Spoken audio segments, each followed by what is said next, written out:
As you traverse through the murky swamps, the air thick with the cloying scent of decay and moisture, you stumble upon a clearing shrouded in eerie mist. Within the mist, strange croaks and guttural sounds echo, hinting at the presence of something otherworldly. As you cautiously approach, your senses alert, you behold a sight both grotesque and mesmerizing. A group of hulking amphibian creatures with pulsating colourful skin and jagged teeth emerge from the fog.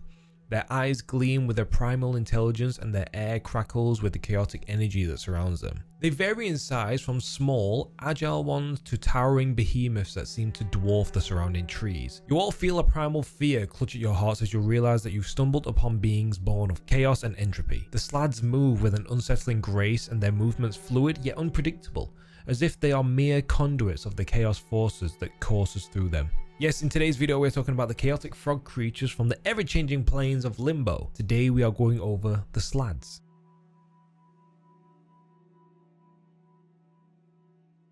Hello and welcome to Dungeon Deep Dive, where we talk about all things D&D monsters, from monsters and their lore to their publication history, where they originated, and how you can use them in your D&D games. In today's video we're going over the frog-like beings known as the Slaads. Slaads are described as resembling large bipedal frogs with long sharp claws, wide mouths filled with pointed teeth and huge heads. If you ever encounter these creatures, you will find embedded in their skulls under the skin a gemstone roughly the size of a child's fist. The jewel shares the same colour of the Slaad whose head it is embedded in and gives off a slight glow in that colour so you can see it from under their skin. If you manage to get a close look at those gemstones, you would see that they have symbols carved into the gem. Each Slaad would have a different marking on the gem in their heads, unique to them. Some say that these markings represent past kills, conquests, duels, and other deeds. These markings are also used to show strength to other Slaads and show dominance. Even though they share some features close to frogs, every single Slaad is uniquely and chaotically different in their own, due to them calling the realm of Limbo their home. Now, a little lore dump on the realm called Limbo. Limbo is known as the ever-changing chaos of Limbo in the outer plane of the wheel of D&D cosmology that embodies the definition of chaos's natural alignment. I always said the plane is the embodiment of ultimate chaos. It is twisting, quicksilver place filled with bits and pieces of rocks, trees, and the four elements. Entire landscapes, strong winds, and random pockets of liquid, solid, or gas. There are some sentient creatures that call the plane their home and actually manage to dampen the chaotic energies of the plane to a livable level. Traveling through the planes would be like traveling through zero gravity until you came close to a solid object that touched. They gave off their own gravity and would be similar to the prime material plane's gravity. The realm has 5 layers that are nearly indistinguishable from each other. The first layer is the home of the Slaads and the Githzerai. The second is called Susanoo, actually named after a deity from Japan who ruled a spherical bubble, half filled with seawater and aquatic life and churned by storms of his making. The third level is called Agnai, which is named after a deity who lives in Limbo that resides in a sphere of pure flame and can travel through the layers at will. The fourth layer is called Indra, named after the deity of the lords of creation and is a churning storm of ever-changing matter and energy. And the final layer is called the layer of the lost gods, and nothing is really known about the layer or if any deities call the layer their home.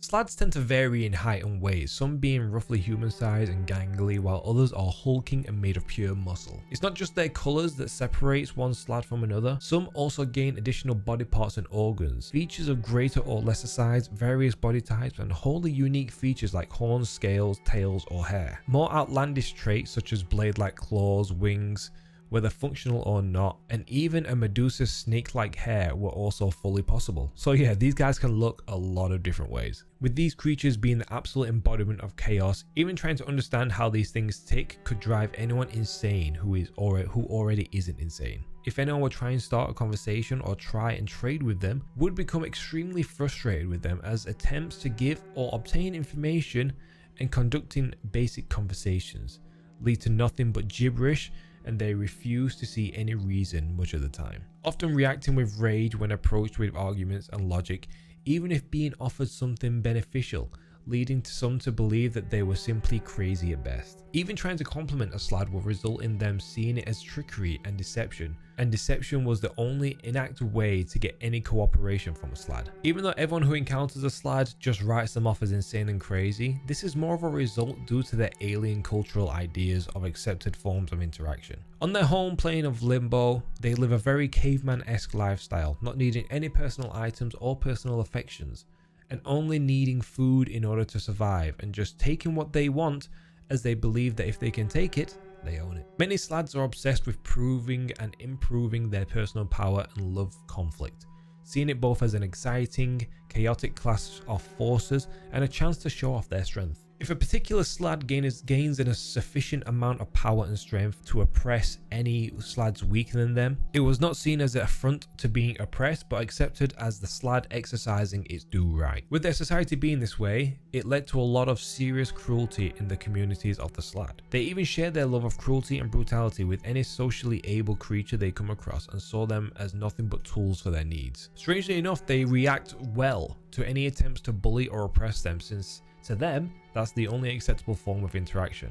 Okay, so these guys started off in the 1981 Fiend Folio, and in this book we get a variety of the creature. We get a blue Slaad, a green, a red, as well as some named Slaads, as the Death Slaad known as the Lesser Master and the Grey Slaad known as the Executioner. There are also a couple of lords that seem to rule over the Slaads.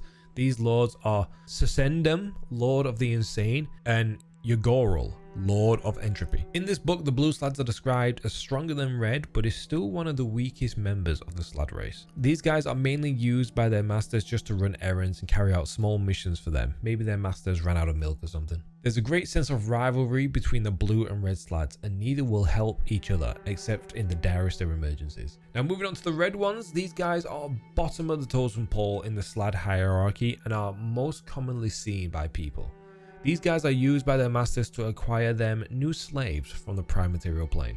The green Slaad is the one that most resembles a frog and can be seen sometimes traveling on all fours like a frog. This variant is slightly more magically inclined, with having the ability to cast polymorph on itself, and it can cast a few more spells at will as well as polymorph, and they have the ability to cast telekinesis, fear, darkness in a 15-foot radius, ESP, detect invisibility, detect magic, locate object, produce flame, and once a day can generate a delayed fireball blast dealing 12d6 damage. Moving on to the Death Slaad, only 4 of these creatures were known to exist in 1st edition and are rarely seen in their true form, as they spend most of their time on the material plane in human form. These guys are nothing to scoff at, as they have some pretty nasty attacks as well as a plethora of spells they can cast. Moving to the Grey Slaads, known as the Executioners, they are some of the most feared of the Slaads, often being sent to the prime plane to do as the name says, be executioners for their masters. Now moving on to 2nd edition, we get again the blue, the death, the grey, the green and the red Slaad all appear in the 1991 Monstrous Compendium Outer Planes Appendix. We get a little more information on each of them. Starting with the red Slaad, they are described as vicious combatants that are quick to attack all other creatures. They can be ruthless when encountered in numbers, often surrounding small groups of beings and bullying and tormenting them before finally slaying them all. Blue Slaads are described as the ruthless warriors that specialize in mass combat. The green Slaads are the tougher and more hardy of the group, ranking higher than the red and the blue, and are classed as the highest form of the lesser Slaads. There's nothing really different when it comes to the grey Slaads, except that they are classed as greater Slaads and they could take immense pleasure from their physical attacks. And then finally, the Death Slaad is the greatest of their kind and are awesomely powerful Slaads and are true masters of their race. When Slaads came to 2nd edition, they are said to have a very hierarchy society. Their social structures are fragile at best, not because of any respect for regulations, but because the strong will to destroy the weak for any and all disobedience. They later get reprinted in the 1993 Monster Manual and then in the 1994 first Planescape Monstrous Compendium Appendix. Moving on to 3rd edition, again we get the blue death, grey, green Slaad and red Slaad appear in the 2000 Monster Manual. And in this edition, the red Slaad is said to be that of a wanderer, said to often create secret lairs on other planes and tend to seek escape from the other cruel and more powerful Slaads. It says here that the red Slaads are 8 feet tall, which honestly surprised me. I did not think they were that tall. It says they are found in groups only when working for some of the greater power that somehow has mastered them. Even then, they don't coordinate very well. The blues are said to have a habit of gathering and waging horrific battles against other societies and even their own. They are bullies that value only strength and power. Again, these guys are 10 feet tall. They are a lot more terrifying than I first thought they were. Unlike their red brothers and sisters, these guys actually work pretty well in a group. They have an interesting ability called Slaad Fever, where if a blue Slaad hits a target with a bite attack, it must make a DC 18 con save, and on a fail, with an incubation period of 1 day, they take 1d4 damage to their dex and charisma modifier, and when the affected humanoid reduces its charisma to 0 by Slaad Fever, they immediately transform into a red Slaad, and they retain none of their features, traits, or memories or abilities of their former self. If the affected humanoid is a spellcaster, they will then turn into a green Slaad instead of red. The green Slaad again is 10 feet tall and quite broad in stature. They are described as self-controlled, arrogant creatures that only rely on themselves. They have a lust for magical power, eventually transforming into greys if they find it. They do often work together in groups, but only when it suits their immediate needs. Speaking of them, the greys, if a green Slaad manages to survive for over a century, it goes into full isolation for a year, after which it returns smaller and leaner and goes from green to grey, and then devotes the majority of its time to magical study. And the final Slaad in the book is the Death Slaad, where it says they are grey Slaads that undergo a mysterious ritual that transforms them into vertebral killing machines. They still retain their spells that they would have as grey Slaads once they turn into Death Slaads. They focus more on killing than gaining magical power. In 2002, we get the addition of black and white Slaads in the Epic Level Handbook. The book tells us that the white Slaad is the next stage in the Slaad's life, where if a Death Slaad lives for over a century, it does the same as green Slaads, where they retreat for a year, but this time they come back bigger and stronger and a shade of white. It devotes most of its time and attention to the study of yet more lethal arts. And a white Slaad is as pale as snow, seeming to glow even in the dimmest of light. From what we can tell, the final stage of the evolution of the Slaads is the black Slaad, where white Slaads go into isolation again after a century of living. The power of the black Slaad eclipses that of some abominations and many of the oldest worms. A black Slaad is a blot of darkness, a toad-shaped void from which only 2 evil stars for its eyes gleam. And then in 2003 we get another edition, the Mud Slaad, in the Fiend Folio book. And they are thought to be as being the weakest members of the Slaad community, but this is in fact not true. They're even lower than that. Even though they are classed as the weakest, they are still a challenge for certain adventurers, standing at 5 feet tall and are described as insecure and cowardly creatures and survive on nothing but instincts. And moving on to 4th edition, they appear in the 2008 Monster Manual, and they are described as creatures of pure entropy. They exist to create disorder, and their hold on reality is tenuous at best. Their thoughts are clouded with maddening images, and they seem to be aware of things beyond other creatures' perceptions, and they attack without even being provoked. In this book, the way the Slaads propagate is by planting embryos into their victim. Each embryo grows and the host creature succumbs to madness. If it's left untreated, the embryo transforms into a Slaad tadpole that buries out of its host's skull and killing the host in the process. Something interesting in this book as well, that each Slaad here is actually classed as an elemental humanoid and not an aberration or abomination. And finally we get to 5th edition, where they appear in this edition's Monster Manual, where we get a little more lore on the Slaads and how they're created. Quoting directly from the book, it says that long ago, Primus, overlord of the Modrons, created a gigantic, geometrically complex stone imbued with the power of law. He then cast it adrift in Limbo, believing that the stone would bring order to the chaos of the plane and halt the spread of chaos to other planes. As the stone's power grew, it became possible for creatures with ordered minds such as Modrons or Githzerai to create enclaves in Limbo. However, Primus's creation had an unforeseen side effect. The chaotic energy absorbed by the stone spawned horrors that came to be known as Slaads. Sages refer to Primus's massive creation as the spawning stone for this reason. The Slaad wiped out every last Modron enclave in Limbo. As creatures of utter chaos, Slaads loathe Modrons and attack them on sight. Nonetheless, Primus stands by his creation and either doesn't perceive the Slaads as threats or chooses to ignore them. It says that the red Slaads have glands in their claws that can inject eggs into the target, and once the eggs have nestled into the host, like the chest burster from Aliens, it gestates, eating the host from the inside out. The blue have bone hooks that protrude from the back of the blue Slaad's hands and inflict a terrible transformative disease on humanoids wounded by them. This infection is called the Chaos Phage. transforming its victim into a fully grown red Slaad or green Slaad if the host was a spellcaster able to cast 3rd level spells or higher. If we get an extra bit of information regarding the spawning stone, and it says that when a Slaad emerges from the spawning stone, a piece of the gem is embedded into their skull. If a Slaad is made from transformation rather than the gem, it does not have the stone in its skull, but if they ever come into contact with the spawning stone, they are then gifted with the gem. And if you manage to grab a hold of a Slaad's gem, then that Slaad will be under your control while the gem is in your possession. And if you want to remove a gem without harming the Slaad, that can only be done with a greater restoration spell. Okay, so now we've gone over the Slaads through the editions of D&D. Now let's go over their stats in 5e and how they can be used in your D&D game. Starting with the red, they have an AC of 14 and 93 hit points, and they have a speed of 30 feet. And are resistant to acid, cold, fire, lightning, and thunder damage. They have magic resistance, which gives the Slaad advantage on saving throws against spells and other magical effects. And it has regeneration, where the Slaad regains 10 hit points at the start of its turn if it has at least 1 hit point. For its actions, it has a multi-attack where it can make 3 attacks, 1 with its bite, 2 with its claws, and the bite has a +6 to hit and a reach of 5 feet and deals 2d4 piercing damage. The claws have a +6 to hit and a 5-foot reach and deal 1d8 +3 piercing damage,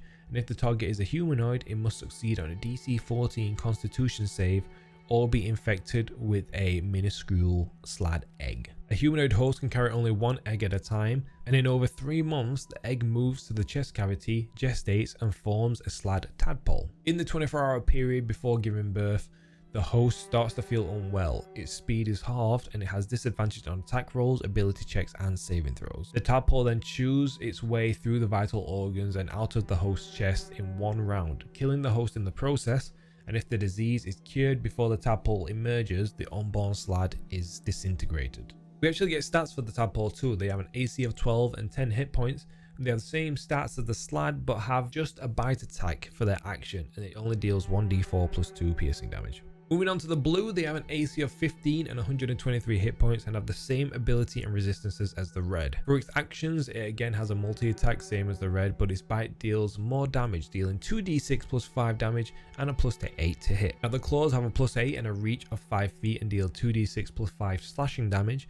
And if the target is humanoids, they must succeed on a DC 15 con save or be infected with a disease called Chaos Phage. While infected, the target can't regain hit points, and its hit point maximum is reduced by 3d6 every 24 hours. That's a lot of d6. If the disease reduces the target's hit point maximum to 0, the target instantly transforms into a red Slaad, or if it has the spellcasting ability of level 3 or higher, a green Slaad.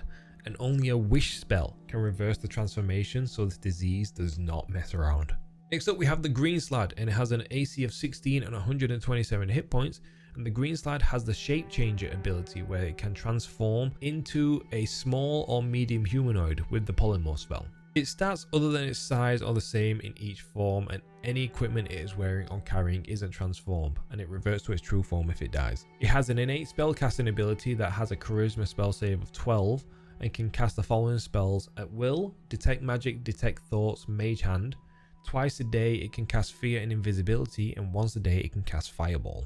For its actions, it has a multi-attack that can make 3 attacks, 1 with its bite and 2 with its claws and its staff, or it can use its hurl flame ability twice. The bite has a +7 to hit and a reach of 5 feet and deals 2d6 +4 piercing, and the claws do the same but deal 1d6 +4 slashing, and the staff deals 1d6 +4 bludgeoning. And its hurl flame attack has a +4 to hit and a range of 60 feet and deals 3d6 fire damage, and it ignites any flammable object that is not worn or carried. Moving on to the grey, the beefier of the previous Slaads, it has an AC of 18 and 127 hit points, and it has the same spells to cast as the green Slaad. It has a spell save DC of 14 and can cast detect magic, detect thoughts, invisibility, mage hand, mage image at will, fear, fly, and fireball and tongues twice a day, and plane shift once a day. The grey Slaad's attacks are classed as magical weapons and deal 1d6 +3 piercing damage for a bite, 1d10 +3 slashing for the claws, and they get a greatsword attack that deals 2d6 +3 slashing. And finally, we have the Death Slaad that has an AC of 18 and 170 hit points, and it has the ability to cast the same spells as the grey,